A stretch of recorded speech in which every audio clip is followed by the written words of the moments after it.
MPL Philippines Season 12 Playoffs Predictions. Match 1, Blacklist International versus Onyx Philippines. Unless gagana yung unpredictability ng Onyx, baka mahirapan sila sa Blacklist lalo nung patch update sa mga support/healing heroes. Kaya feeling ko papabor yung patch sa mga agents. Ilalabas kaya ng Blacklist ang S-test na gagamitin ni Rene J? You never know. Kaya based lang sa patch update, 3-0 ito, Blacklist International. Next, Match 2, RSG versus Omega. Nostalgic siya kasi may history ang dalawang teams na ito, especially nung MPL Philippines Season 9 Grand Finals kung saan nanalo ang RSG sa Omega.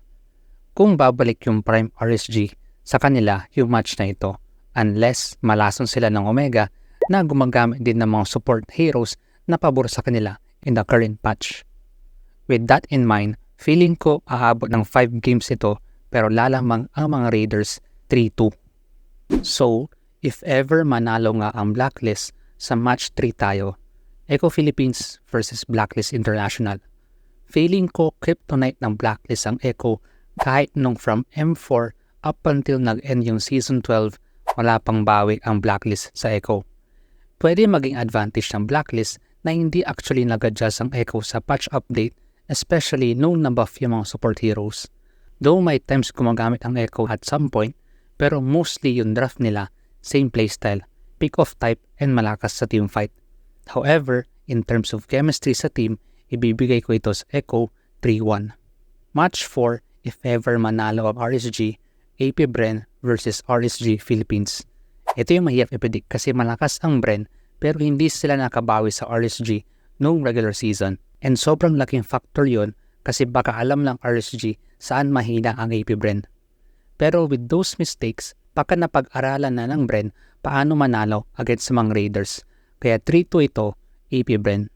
So if ever manalo ang Echo at AP Bren, match 5 sila magkaharap. Feeling ko mag-iibang anyo ang Echo dito. Basta hindi sila pagasim at maging overconfident, baka sila manalo dito. Unless ma-replicate ng AP Bren ang ginawa nila nung week 6, baka magkiba yung takbo ng laro. Pero baka may edge pa rin ang Echo rito kaya predict ko 3-1 para sa mga Orca. So sa match 6, if ever mangyari nga, Blacklist International versus RSG Philippines. 50-50 ito kasi parehas nagkabawian nung regular season. Ibibase ko lang sa recent patch change na baka mas gamay yun ng Blacklist against RSG kaya long shot 3-1 ito para sa mga agents. So match 7, if ever mangyari, AP Bren versus Blacklist International. Sa recent losses ng Bren sa Blacklist, baka malaman na ng AP Bren paano talunin ang mga agents. Kaya cross fingers, baka lang 3-2 ito para sa AP Bren. And lastly, match 8, if ever mangyari, Eco Philippines versus AP Bren. Feeling ko may factor na defending M4 champs ang Eco kaya baka may gigil sila na ipakita na mas pinaslakas. Unless may unexpected na gagawin ng AP Bren, kaya back-to-back champions ito para sa mga Orca, 4-2.